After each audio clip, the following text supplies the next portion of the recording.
Greetings and welcome to Old Patrol HQ podcast. I'm your host, Gil Maza, a retired Border Patrol agent out of San Diego sector and the current acting chief of Old Patrol headquarters. And I say acting because everybody knows that my wife is really the one in charge. Old Patrol is dedicated to honoring and celebrating our history, our heritage, our legacy, with a few shenanigans along the way. But lately, the mission has changed a little bit, and it's become a forum, a voice for many of our agents out there on the front lines that cannot speak out loud what they see and what they hear. And with that in mind, there is one other person in this life that I consider my chief and always will. He came in class 252 and ID first. Yeah, Imperial Beach. Imperial Beach. And from there, in 2 years, became chief. Just kidding. He worked his way to becoming the 24th chief since the establishment of the Border Patrol in 1924. I call him the last enforcement chief of the Border Patrol, at least for a little while. Chief Rodney Scott, it's good to have you on the program. Thank you for that kind introduction, Gil. Hope I deserve at least part of it. Well, you do, and as far as I'm concerned, and many of us out there are concerned as well. So a lot of people may not know who you are initially. Those of us in green uniforms, we all know who you are. But can you just tell us a little bit about how you got started in the patrol? Sure. So as you mentioned, I started my career in Imperial Beach in 1992. A lot of guys don't know my career goal back then. My high and lofty career goal was to be a pilot for the Border Patrol. I had gone through school, become a pilot prior, but back then you had to be an agent on the ground for 3 years before you could actually become a pilot. So that was the extent of my career goals. IB was insane back then. I'd grown up in Indiana and then in Arizona. I just knew the Border Patrol as a drug enforcement. I didn't really even understand this whole immigration thing. Got to San Diego and found out the border was completely out of control. We were catching about 1 in 10, doing about 800 to 1,000 arrests on a night would not be unusual. It was total chaos. It's a couple of years in IB, and then I want to do one shout out to Ezekiel Pozos. I think he's still down in IB. We were working together, and then he says my entire career was because of him. He couldn't catch somebody, so I got out to a vehicle to basically catch him and took a header down the side of the levee. Got injured pretty good, broke both arms, one in 2 places, the other one in 1 place. And then what happens? You get assigned to be house mouse when you come back because they don't know what to do with injured agents. But anyway, that's how people found out I could do more than run and tackle people. Ended up making senior patrol agent a little bit later. Some of it was because of the details and assignments I had when I was injured, but I ended up getting a senior at CHU. Then I was a soup at CHU. But it was kind of an awesome time, if you will, because IB was starting to get locked down. We were really starting to invest in some infrastructure. We were, and then pushed a lot more of the traffic over to CHU, not like there wasn't a lot already. But it was super busy during that entire time. But it was a forming time. It was building the infrastructure, and it was trying to regain control. So that's like the foundation of my career, was watching the border go from complete chaos to proving that we can actually control it when we want to, and when the administration supports it. About a year later, I ended up in Nogales, Arizona as a soup. And then I spent about 5 years there. I never did go the aviation route, by the way. I just couldn't convince myself to be the guy holding the flashlight. I was having too much fun. I really enjoyed the job. Yeah. Couple years on ATVs in Arizona. And then kind of just weird circumstances, I got into doing the checkpoint on I-19. There was a bunch of politics at the time. It was the Republicans that were actually micromanaging our operations and would not allow us to operate the checkpoint how we thought. And I started getting a little bit more into policy and law and seeing how appropriations controlled our operations and things that I'd never really paid that much attention to before. Anyway, and then 9/11 hits. So that affected all of us, right? And let's be honest, most Border Patrol agents, even a lot today, unfortunately, they just see the job as what you do each day and forget the bigger picture. So to me, prior to 9/11, it was dope and aliens. That was it. 9/11 hits. I actually got asked to go up to CBP headquarters to work on our pursuit policy and some other stuff. And then got asked to help establish the Office of Anti-Terrorism within Customs and Border Protection. I didn't know anything about terrorism. Anyway, long story short, they're like, hey, neither does any other agent, so we'll kind of teach you about it. So I spent the next almost 5 years in headquarters outside the Border Patrol itself, in the commissioner's office or other offices, working with every three-letter agency you can think of, being briefed on the high side, the TSSCI type info, and the real threats that this country was facing that no one ever told me about as an agent. And you really couldn't tell the agents about it. Some agents that have been around for a while will remember Operation Ironclad, where we just set up tons of checkpoints along the northern border. Yeah. We couldn't tell the agents why. I know why. I had that intel. Anyway, all that kind of formed who I was. I still hated DC though, so eventually got out. Ended up back in San Diego. And you guys, I think some of you know that. A couple spots I did the PIC, besides being an A chief, I was PIC at Brownfield, and then deputy. And then I went over to El Centro as a chief for a while. And then the chief in San Diego at the time, Chief Barlow, great guy. Yes. He decided to retire right when the prototypes were just starting to, they were about completed. So they asked me to come over to San Diego as the chief. And that was my last assignment out in the field before becoming chief of the entire Border Patrol. Timing is everything. That administration, the Trump administration, really supported border security. That was a better match for me than some of the administrations that we'd worked for before, even though, we're good government employees, we do our job. Yeah. The caravan hit San Diego. That got a lot of national attention as well. And then, as you guys probably remember, the secretary then, Nielsen, ended up resigning pretty much short notice. Kevin McAleenan became secretary, and they asked me to go up and lead a task force at DHS to reestablish law and order, to figure out what to do about these caravans and to stop the flow, if you will. I transitioned right from that job into being chief of the Border Patrol, but I would argue that throughout that entire time, I got credit for a lot of different things, pursuit policy being one of them that really wasn't me. It's a guy named Scott Blockwell that came up with the offensive driving techniques and had to convince me to put it into the policy. And San Diego, the caravans, the agents did a phenomenal job, right? We basically held back this massive rush. Yes. Nobody got hurt. I got a lot of credit for that. I was out, I watched it, right? I didn't do anything phenomenal. The agents really did it. But during the Trump administration, they appreciated that, and I ended up becoming the chief.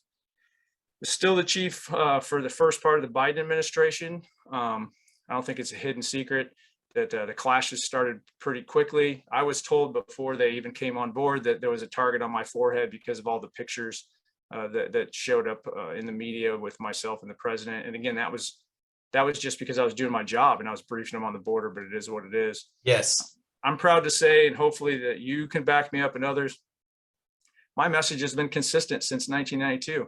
I think we can do better on the border. And I think when we clean up the clutter and enforce the rule of law, it improves the situation in Mexico and the United States. And San Diego is a perfect place to see that. Housing developments, schools, parks on the Mexican side of the border where people feel safe to go now. And then the US side is just as well. My message stayed consistent, but I got labeled as a political and basically got asked to, I got reassigned, if you will, out of that job. And then I elected to retire instead of take the job they gave me. Is that enough of a synopsis or too much? That's good. That's good, because there was a question I was going to ask you later, but I'm going to ask it now. Sure. Right now, I guess the party line from some side of one side of the aisle is saying that you basically picked the wrong hill to die on. In other words, you refused to say illegal alien, therefore you chose to die on that hill. You got booted out and you basically left us high and dry. What do you say to that, I guess, accusation or, that little snippet going around? Yeah, the leaked memo. I know exactly what you're talking about, the terminology memo, if you will. That was just one of the many clashes we had. I'd already had some clashes where the administration gave me talking points that were not true, and we pushed back. They wanted me to stand up and say that the border was secure, and I couldn't do that. So the terminology memo came later, but just so everybody understands, and if you've been at headquarters, those guys would understand, but headquarters has two processes, if you will. The very informal email, just like we always communicate. And then you have a very formal process where everything's documented, it's archived for history. So the terminology memo or terminology guidance came to me initially in an email. And the email basically was what the executive order or what the secretary's memo said later. You can't say alien, you have to say non-citizen and all this, but it specifically asked for my opinion and if I could concur. So I emailed them and just explained, hey, these are all politicals. You guys can do whatever you want. I can't concur with this though, because the term alien is in law and we have to use it in legal documents. And then I highlighted once again, I go, I didn't like, and this will rub a few people the wrong way, but I saw real long-term damage coming when the union basically endorsed a candidate and we got a little more political than ever before. I understood why, and there's still pros and cons, but the long term was we're going to be seen as a political organization. When I became chief, you wouldn't believe how many times I had to explain to people that the union and the leadership of the Border Patrol were separate and independent. The union was allowed to speak out and do that, but they're speaking on behalf of the union, not the Border Patrol. People kept getting that mixed up. And they still do. Yeah, they still do. So I was struggling or dealing with some of that all the time as well. But I explained to them that, hey, you asked for my opinion. I'm giving my opinion email. We're not going to fight you. I can't fight you. I have to follow orders just like anybody else, but you asked for my opinion. So I think it's a bad idea. I think it's overly politicizing the mission of the Border Patrol even more. It's going to be demoralizing to a bunch of the troops, especially the guys that came in under Immigration and Naturalization Service. And this was the final, if you push it through the formal we call it a blue sheet process, where I have to document formally concur or not concur, and then I have to submit a memo explaining why I don't concur, I will not concur. But if you just push it out, because they could push it out without going through that process if they wanted, then it is what it is. Do what you want. Well, that delayed the process about 3 weeks. And then I knew it was coming. There definitely some blame on my part, but I believe they used that intentionally to set me up, because they didn't have to put it through the blue sheet, but they put it through the blue sheet process. It came across my desk as chief. I have no choice. I can't ignore it. I have to either sign that I agree with it and concur, or I have to non-concur and then explain why. So I took out a lot of the Rodney rhetoric that I had in my original email and then made it a professional, what I thought was a professional non-concur that I still stand by the way, because I do believe in right and wrong. I do believe there are certain hills that you should die on, if you will. Yes. And just so everybody knows, there was more to it. They had already basically said straight to my face when they came in, they do not trust the Border Patrol. They do not trust me. And they're here to watch us and make sure that we do what they want. Yeah. I'm like, well, that's what politicals are always for. You know, you'll love us eventually. Everybody that gets to know us loves us. But the problem is they never came to work. Yeah. It was COVID. It was the whole virtual thing. But anyway, long story short, I wrote the memo. I knew that they would probably have some repercussions. But I had no choice, because the only other choice was sign that I concur and agree with it and push it out. And I couldn't look in a mirror. I couldn't do that and look in a mirror. Yeah. So bottom line was, or look at agents and muster after that. Of course, because we've already seen the long-term effects to this day. We've seen the effects of just that. So number one, it wasn't such a small hill to die on in the first place. Number two, there was already a target on your back, and they were going to figure out a way, because you weren't going to agree with that, then you sure as hell weren't going to agree with the rest of the statements that came out of the administration all the way down through CBP. And I know you won't speak to it, but I can. And saying the border's closed, the border is secured, we're handling this, we're managing this. No, there's no problem, there's nothing wrong. We've seen all this before, which we already know by all metrics that we've far exceeded anything this country has ever seen in illegal immigration. Now, one little tidbit I want to give to you, and I don't know if you know this or not, but I got word recently that our sworn statement, I-687, has now been changed to signature of non-citizen instead of illegal alien, or, non-citizen. So that's already being filtered and put in through the pike, Yeah, it's just, and I honestly do think it does a lot of damage, because, and I will argue that it really hurts the liberal cause to a certain extent, that when this started years ago, but when they started trying to take away the word illegal and just say immigrant or migrants, that it really hurt their cause, because now there's no differentiation between the legal immigration that I think we all support and believe in. Border Patrol, especially when it was Legacy INS, a big part of what I was always taught is we are protecting the legal immigration process by making sure people come through our front door. We support that. But when you take away the differentiation, it makes people on the far extreme right think all immigrants are illegal immigrants, right? And it kind of backfires. You just can't have an adult conversation. So I believe in transparency and use the words that apply. But in today's society, as we all know, that Yeah, doesn't words are up in the air. You can put whatever meaning you want behind them. Now you are in a very, very unique position from pretty much anybody else on the planet here. It's concerning the Border Patrol, concerning this DHS, CBP, and all that's going on. Your background has already told us that you have not only extensive experience in the Border Patrol, but also behind the scenes in CBP, DHS. So there's nobody right now in a better position to explain to us, what is the reality of this situation that's going on. And I think that's what's going over much of America's head. And I'm starting to worry that even that's starting to move away from their consciousness.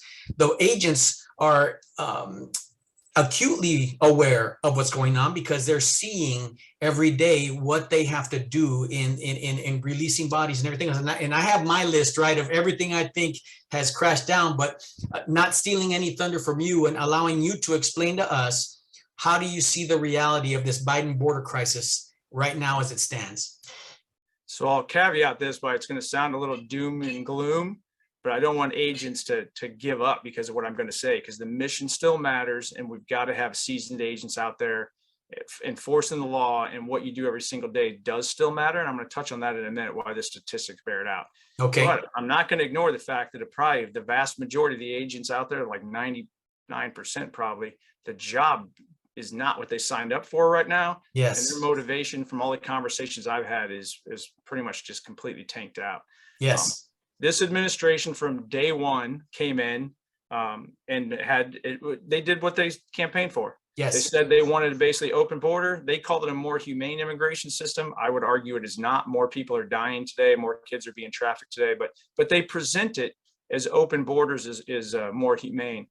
So it started out, I think the first big clash that we had, and it'll show you how it's just kind of trickled, was when the administration came to me and said, we're going to stop using Title 42 on minors. And I got out, basically, I was in the CDC meetings from day one when we walked through and basically just showed CDC what Border Patrol stations are like, the type of environment. And they're the ones that are like, holy cow, this is a petri dish. We got to do Title 42. Yeah. I'm like, so there's nowhere in here that it says kids are different.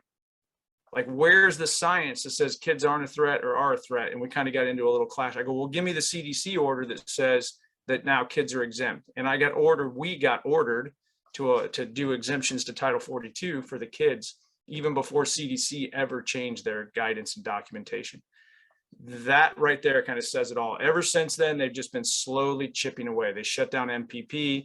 Every step that the administration took while I was in, and everything I've seen since I've been out, has been to systematically destroy border security and basically create a 2,000-mile wide port of entry. Yeah. Mm-hmm. And basically relegate Border Patrol agents to civil immigration processing instead of the border security professionals that we know that they are.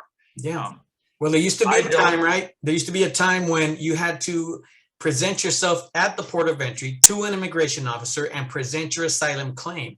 Now you can walk in anywhere along that 2,000-mile port of entry, as you say, and present themselves to a Border Patrol agent. And they're actually better off doing that because they don't have to, they won't get immediately or initially rejected at the port. They will, but not out in the field. Yeah, it's the equivalent to cutting the line. So Yes. for those of you that aren't familiar with the border situation, those of you that are the agents out there, I highly encourage you to start having some deliberate conversations with other people. I know it's risky. I know you get into arguments, but people need to understand what's really going on the border in a non-insulting, every alien is a murder, which we know is not true. We know they're in there, right? Yes. I think we can have an adult conversation, but we need to have that conversation even more. But we also need to explain that we fixed all that. Yes. So here's the biggest difference between the Biden administration and the Trump administration, just to compare the two. When I got, I think even as a sector chief, I saw it a little bit, but I saw it even more firsthand when I got detailed up to DHS to help set up the whole task force model. There was no idea under the Trump administration, there was no idea off the table. And we were mandated to create integrated teams and try to figure out recommendations to give to Congress and stopgap measures if Congress didn't act. That's how we came up with the migrant protection protocols. That's how we came up with the asylum agreements. It was basically the safe third country. That's how we came up with a lot of these different initiatives. The ENVI, basically the the electronic name processing so you can deport people quicker, you name it. But it was working. And it was working because the administration had a unified voice and basically told all the agencies, hey, you're going to support this, you're going to work together. And we had that top cover. All that went away. So literally the day the Biden administration took over, we were not allowed to have any conversation at all about border security. It was all about how to process faster. Even the meetings that we were routinely in the White House, they went all virtual, but then the only thing we were allowed to do was brief stats. And then we were supposed to sit back and let the politicals. So over time, the Biden administration literally shut down every one of the little integrated task forces, the troubleshooting groups, and sent all the career government employees home, the guys that really know what they're doing, and replaced them with political appointees that either have an open borders mindset or really have no idea what they're doing. Very, very frustrating. There's the doom and gloom. I haven't seen anything change. They are just locking down. They're pushing this agenda hard. They're trying to change the asylum rules where there's not even a judge involved anymore. Almost more important than that, they're trying to change it from an adversarial hearing to a non-adversarial hearing, where even if you had a good asylum officer, which I know there's some good, there's good ones out there, they're trying to do their job, but it's been different. They haven't been the judge, so their mindset has been different. But now they're supposed to do an interview, but they're not supposed to like dig in and do an investigative interview. They're just supposed to take it at face value. This is threatening our entire nation, right? It's going to have even more of a flood coming across. There's got to be an incentive to cross at a port of entry and not in between. And right now we're doing the opposite, as you stated, right? It's pays to cut in line. It's almost like if you're going into Disneyland, if you jump the wall and you get caught in Disneyland, they'll just tell you, hey, you probably shouldn't have done that, but here's a fast pass for the rest of the day. You can. Yeah, no kidding. It's insane. It doesn't make any sense. But I think we're stuck with this for like the next couple of years. The only way that it's really going to change is if agents get out there and have conversations with people, because their agents are the most credible source. Even as chief, I was telling somebody this earlier today, good or bad, this is how I looked at it. Somebody else told me, Mike Nicely told me this years ago, actually. Every time somebody pins more stuff on their collar, no matter how credible you think you are, you honestly lose a little bit of credibility because people start wondering what your motivations are. Are you political? Do you have an agenda? What, right? The agents in the field, and this was my experience, not always polished. I could help them with some of the talking points, but the agent's motivation was border security and doing their job. Please, the agents need to not undersell their capability. And while you can't talk to media without getting in trouble and that kind of stuff, you can talk to your friends and neighbors about how they vote. No one ever can take that away from you. And I think that's the light at the end of the tunnel right now. But the fix is still, into 22, beginning of 23, where we can start having congressional hearings and force some of these liars like Mayorkas to actually testify under oath in front of Congress. And then, of course, 2024, 2025 to have real change. But don't give up, man. Please don't give up yet. Well, don't start with your inspirational speech yet, because I'm not done with it. Let me see if you agree with this characterization. So now we have had record number illegal immigration in the history of America all last year. And now just today, I heard that we're literally 79% at this point right now, which I think is maybe 6 months, maybe 7 months into the fiscal year. We're already 79% above last year's numbers. So the floodgate is open, right? Mayorkas said, no longer is it going to be a deportable offense for someone to be here illegally. So they want to undo the Trump policies. They want to eliminate any obstacles to people coming in. Then there's a conversation you and I had about how they wanted to bring the CIS people in to adjudicate asylum claims, which they usually approve 85–90% of them. Immigration judges on average only approve about 14% of them. So now that other floodgate is open, and now we come to Title 42. Now, Title 42 right now, every sector, station, open area is past capacity, maybe 2,000%. I don't think I'm exaggerating. They have to release bodies just to be able to bring bodies in from the field to process them. They are underwater, Chief, and they've been underwater since basically this administration started. Now, what's the difference then with Title 42? To me, what it seems like, and you can explain it to me, is that if you're already underwater, 3 more feet of water makes no dang difference. So what do you say to that? So it depends on your perspective. So if you're an agent and your entire shift now is processing, I agree with you. It doesn't make any bit of difference whatsoever. Okay. But when you step back, because every one of those agents is an American, and when you step back and you look at it from just a private citizen, or when you go home, how does it affect your family? It affects your family because today there are hundreds, if not thousands of miles of border that are going completely unpatrolled. Yes. We're only the 1.1 million that Border Patrol's already touched this year. That's just the people that they've touched. I talked to a sector chief recently that he said they only had 4 people out in their sector that day deployed, and still took 1,500 people into custody because they just lined up waiting to get in the vehicles. Yes. That's the immigration piece. We've got to get people talking about border security. The immigration piece is creating havoc, right? Sure. But it's the border security. It's what's coming in when the agents aren't out there. It's what's coming in when the cartel pushes a large group across to intentionally overwhelm Border Patrol resources so that they can bring the higher value commodities, the criminals, the terrorists. 23 people last year on the terrorist database hit that we caught. Yes, not the ones we, yes, agreed. Not the ones we missed. We need to start talking more about how many miles of border are going unpatrolled, that these threats are just pouring into the country that we don't even know who they are. And then within that, statistically, if there's 400,000 gotaways, we know that blank number are likely criminals, blank. They're not all, right? But the cartel is using these people as a tool of war, if you will, so that they can shape the environment and then pour the real threats across at any point in time. And then the other thing, please remind your guys' families, nothing stays at the border. When the mayor of El Paso says it's one of the safest cities in America, he's not lying. He's not making that up.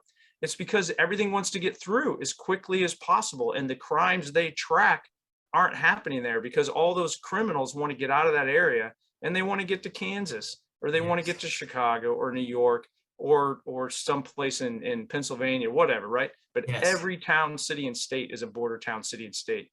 And I think the agents trying to explain this to people is going to win them over way more than any politician ever will. And you don't have to have a podcast or whatever. I mean, it'll help, but just within your oikos or your area of influence, if people would start having these conversations and take the risk of upsetting their woke neighbor, maybe they could win some more people over. But well, I'll tell you, the real threat, I didn't mean to talk forever, but please don't miss it. The real threat is what we don't know. Exactly. And that's the aliens are just cover for it. I've actually, I used to think that you could not convince somebody of the truth, no matter what you did. And I've actually had some very fruitful conversations with people. And I just tell them, look, I'm not going to get political on you. I'm just going to tell you the reality of what's going on the border. You decide for yourself. And I've actually had people come around. So it is a worthwhile effort to, first of all, spread the news, and go out and vote. And remember, November is coming, and we need to see some kind of power shift so we can at least try to slow this thing down a little bit. Because we are in it for the long haul. But just one last note, just not to beat this to death, but I think it's people know this. You just don't always stop and think about it. Especially in today's environment where you have a really hard time figuring out the truth, right? You've got all these political spins or whatever else. People trust people they know. That's what it comes down to. I had actually a really good track record in San Diego of taking some pretty open borders, liberal people down to the border, giving them a tour, reminding them what it was like before, and actually winning them over. I mean, they're not going for like hard right, but at least they're like, hey, you know what? This barrier makes sense. It's not racist. It's not xenophobic. It just makes sense. Yeah. But I had to get to know them first. Like otherwise, everything is a talking point, right? A political talking point. Yes. So that's why I'm pushing hard for people to spread the word within their communities and where they know, and take a risk and have those conversations, because that's the only way we're going to change this. I can talk on Fox all day. It doesn't matter. It's an echo chamber. I mean, it still keeps the message out there. Right. And a lot of it I do because I know the agents watch it and I want them to know somebody's fighting for it. And that's only part of what we do. Yes. Several of us are talking to congressmen, senators, everything else, but it's your neighbors that we have to change the way they vote. That's okay. Yeah. I would like to talk a little bit about that, because we can go on forever. We haven't even talked about the NGOs and how they facilitate, the trafficking into this country, the sex trade and all that kind of stuff. That's all being facilitated. The billions of dollars the cartels are making. Yep. And again, like you said, and that took me a little by surprise, actually, because Even in my 25 years, I was always so focused on immigration and enforcing immigration laws. But when you had your goodbye speech as chief, you said, this is no longer an immigration issue. This is a border security issue, right? So we can talk about all those kind of things, but that's been done. It's being done. What a lot of times guys say, well, what the hell are all these retired chiefs doing out there? You never see these guys. They accept when, every, like you said, one little snippet on Fox News, and then you never see them again. What are they really doing out there? Are they really being effective? Are they really helping? So what do you tell those guys? Because I know you are, because I've seen it firsthand, but what do you tell those guys that are like, well, where are you guys, chief? Where are all these chiefs right now? I think a lot more out there fighting for you than and different chiefs have different, angles or different ways they can do it. I won't get into all of it, but I took a couple really good phone calls just before I retired from some experienced people in the government, and they lined out, hey, if you do this, here's what's going to happen. If you go contract, this is what's going to happen. Not to discount, I don't want people to read this wrong, but it was made very clear to me that if you speak out publicly in many ways or almost any way, you cut your earnings significantly. You're going to lose all kinds of job potential. And then there's real impacts for that. So if you heard that in a negative, I want you to think this through. Some chiefs have like invested their entire retirement in setting up foundations to help the families of fallen agents, and to start sponsor or scholarship programs for the kids, and then bring attention to the Border Patrol in other ways. And that involves a lot of big corporate sponsors. Those big corporate sponsors, if you're seen as political one way or the other, or having a real strong opinion, they walk away. Yeah. So there's some legitimate reasons for some chiefs to not be as vocal. I thought that angle was kind of covered already. I sort of had a reputation in the Border Patrol already for pushing the envelope with social media and speaking out. And then I was the only chief, and this is the other piece that was pointed out to me. I was the only one that worked in the Biden administration. So everything else is like people's opinion. When I talk about working for 5 different administrations, and not as chief, right, but at different levels of management, and then working as the chief under Trump, and then being there during the transition, briefing all the leadership, making, like, I know what I told them. I know what the other team, the rest of our team told them, and then watching the decisions. I was in a unique position where I just had to speak out. And I tried, by the way, to do it legit first. I think you guys know I wrote the letter to the oversight committee, tried to get them to do hearings, documented that, but the liberals aren't, I shouldn't say liberal, but the left does not want to have hearings. They're in charge right now. Yes. That may change later. But I know a lot of guys out that are behind the scenes. They're pushing legislation. They're making the phone calls. They're just not the face. And by the way, there's only so much airtime. I'm not getting paid by any news network. I've made it known that I will appear on any one of the networks. But as you guys probably noticed, there's only a few that that are willing to even talk about it. Yeah, Newsmax, OAN, and Fox, and then a bunch of online stuff. That's about it. The last time I was on CNN was right after the big clash in San Diego when I was the sector chief there. Mm-hmm. And the anchors didn't like my response to some of their allegations that the Border Patrol agents were abusing people, and they've never allowed me back on that network again. So, yeah, well, it looks like you've been kicked out of the, by all the right people. Yeah, I'm not complaining on that one. But my point is, I just want guys to know I'm not saying everybody, but there's a lot of different chiefs out there fighting in their own different ways. Not all of them were, good on TV. They'll tell you, not me. I've actually asked a couple of them, and it freaks them out. That wasn't their era. There wasn't a lot of this, social media and stuff like this podcast, and it's not it's just not their ball of wax. And I'm like, that's fine. Not everybody has to do the same thing. But Tom Homan, prior Border Patrol agent, then ran ICE. He's out there screaming every single day, very loudly. Oh yeah. Mark Morgan, some loved him, some hated him, but man, you've never found a better advocate for the Border Patrol. That guy's out there fighting every day, and he gets to claim he was hired by Obama and fired by Trump, and supports the agents. He's out there every day. Yes.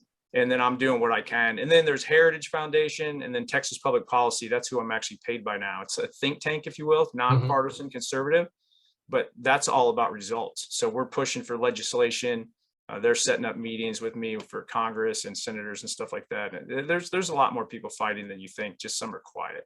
Well, that's good to hear, Chief. That's good to hear. Now I know that you're involved in actually going to introductory sessions to talk to congressmen and senators and people and representatives to kind of explain to them the behind the scenes of the border. I know recently you did a job with Texas DPS to help them out in their border operations, because right now, unfortunately, they seem to be the enforcement face of Border Patrol in Texas, and that breaks my heart, man. That makes me. I love those guys, and there's nothing against them, but I want to see our guys in green out there, talking about the border. Now, I don't know how much time you have, so I want to spend whatever time we got left talking about the situation with the guys. Thank you for joining us for part 1 of this epic interview with retired Chief Rodney Scott. Please join us for part 2.